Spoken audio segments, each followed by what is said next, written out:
La seconde question orale est posée par le groupe 100% Paris, par Christian Honoré. Elle est relative à la promenade urbaine. Oui, monsieur le maire.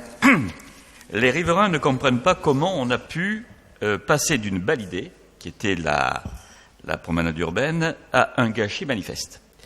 L'aménagement de la promenade urbaine sous le métro aérien de Barbès vers Stalingrad est une idée qui date depuis plusieurs années, portée par des habitants et des associatifs. Elle fut même intégrée au programme de plusieurs candidats, dont celui de Pierre Bournazel en 2014. Après tergiversation, rebondissement, recul et avancée, le projet est en voie de réalisation pratiquement, en grande partie en tout cas. Cependant, le constat est amer. Le projet a été mal conduit, sans réelle concertation avec les habitants et les associatifs, qui sont à la source de l'idée et qui se sont investis sur ce projet depuis des années.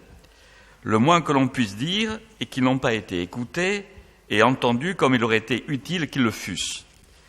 Les derniers avatars sont consternants. Je suis allé avec des habitants et des associatifs sur cette promenade. Parfois, c'est vraiment consternant. Les aménagements sont pour certains de qualité médiocre. Il est manifeste que les études en amont n'ont pas été menées avec la rigueur nécessaire, avec pour conséquence la dégradation du sol, des fuites d'eau, sans parler de la présence de véhicules qui transforment la promenade urbaine en parking sauvage, et en particulier au moment du marché. Nous vous demandons donc par conséquent, monsieur le maire, de nous dire comment tout cela a-t-il pu se produire, pourquoi n'avoir pas pu et mieux suivi les recommandations et avis des habitants et des associatifs, quand la ville va-t-elle agir, quels travaux vont être entrepris et dans quel délai, pour mettre fin à cette situation et donner aux habitants du 18e arrondissement, et du 10e d'ailleurs, une promenade urbaine agréable comme elle devrait être. Je vous remercie. Je vous remercie pour cette question tout en nuances, dont je veux dire qu'elle est tellement éloignée de la réalité du terrain que parfois on se demande si certains feraient pas mieux de passer un peu plus de temps à aller voir ce qui se passe pour de vrai qu'à recopier les communiqués de presse des uns et des autres. Parce que la réalité de cette promenade urbaine, c'est d'abord un engagement que j'avais pris avec Rémi Ferraud, et c'était important.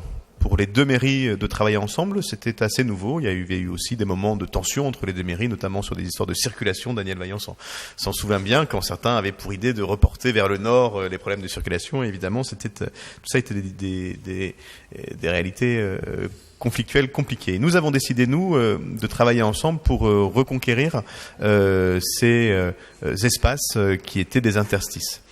On est parti d'une idée assez simple, cette promenade urbaine, et la bonne foi aurait quand même pu vous conduire à minima, puisque Daniel Vaillant parlait de bonne foi, à considérer la complexité à laquelle nous avons eu à faire face pour réaliser ce projet qui paraissait simple en réalité. Parce que la politique, plutôt que de donner des leçons à tout le monde, c'est de temps en temps aussi de prendre en compte la réalité des choses. Et de fait, en 2013, en 2014, personne n'avait anticipé,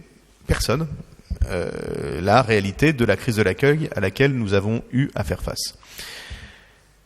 Et si on ne prend pas en compte la réalité, la complexité de la situation dans laquelle nous avons avancé, c'est facile après de faire la leçon à tout le monde et de donner des leçons à tout le monde. Mais c'est tellement plus simple de donner des leçons que de faire. Eh bien, nous avons fait. Et je vous rappelle que la réalisation de la promenade urbaine, c'est d'abord un cheminement piéton et PMR assuré sur l'ensemble du linéaire. C'est le nouvel éclairage, même si nous avancerons encore à partir du mois d'avril ou du mois de mai sur l'éclairage de l'ensemble du viaduc. C'est le réseau cyclable abouti. Depuis l'arrivée de la rue d'Aubervilliers, donc du Rêve, jusque, d'ailleurs même plus loin que Barbès, puisque ça continue, mais ça c'était déjà réalisé. C'est la rénovation totale du square Louise de Marillac, travaillée avec les habitants, en concertation avec les habitants, pour rendre ce square à l'usage que l'on souhaite qu'il ait. C'est l'espace d'agriculture urbaine. Qui aurait cru qu'on pourrait faire de l'agriculture urbaine sous un métro? Eh bien, nous démontrons que c'est possible. C'est les kiosques commerciaux d'économie solidaire qui fonctionne si bien. J'espère que vous y êtes allé récemment.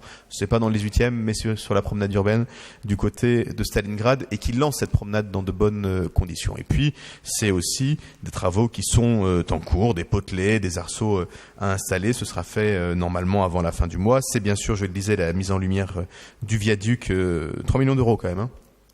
Investi dans les quartiers populaires, ce qui débutera au mois d'avril. C'est la fresque au sol sur le marché Barbès qui est en cours d'installation pour redonner une vie à ce quartier, y compris quand le marché n'est pas là. Et Afaf Gabellotto parlait des nouveaux projets que nous avons. Et c'est vrai que dans cette réalisation d'ampleur, on a fait face à un certain nombre de difficultés. Honnêtement, c'est pas à cause des travaux de la promenade urbaine que les tuyaux qui sont en dessous ont connu des difficultés, hein.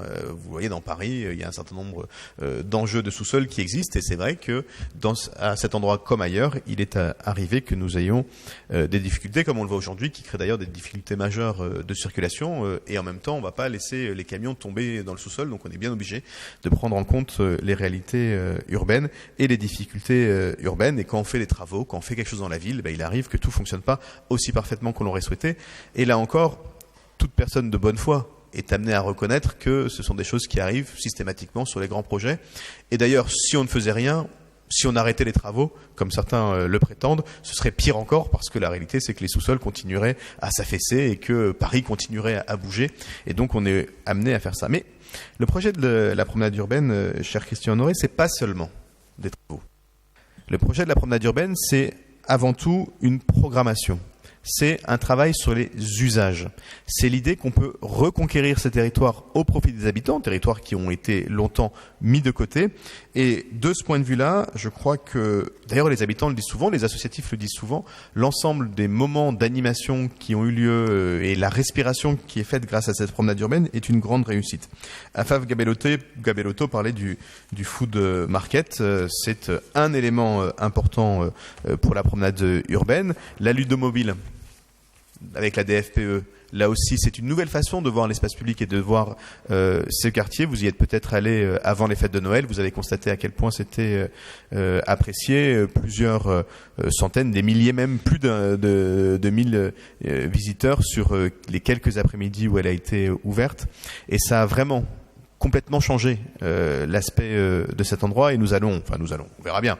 En tout cas, il est possible, il est prévu de pouvoir continuer. Je ne parle même pas du travail que nous faisons avec Solicycle, qui aurait préféré, comme moi, que l'espace d'apprentissage du vélo ne soit pas fermé à cause des affaissements de sous-sol, mais qui est quand même présent et qui fait son travail, et notamment auprès des enfants. Je ne parle même pas des expositions sur le pont Saint-Ange, qui ont là aussi très bien marché, qui ont d'ailleurs été plutôt bien respectées. C'était avec Karine Roland une inquiétude que nous avions, et nous avons constaté, c'est des expositions d'espace public, hein, donc il peut arriver qu'elles soient malmenées, mais pour le coup sur le pont Saint-Ange et surtout autour du square Louise de Marillac, les expositions photographiques que nous avons installées ont été respectées. D'ailleurs, ce sont des expositions photographiques dont nous avons souhaité qu'elles mettent en valeur des photographes féminines. Parce que dans la photographie, la place des femmes aussi est souvent difficile, et nous avons ici l'occasion de faire mieux encore, et d'autres expositions sont en cours, et je ne parle même pas des dizaines de projets sur la partie marché, sur la partie oasis ou sur le TEP de Stalingrad qui sont mis en œuvre par les équipes de la ville. Là encore, vous connaissez, j'espère, la programmation.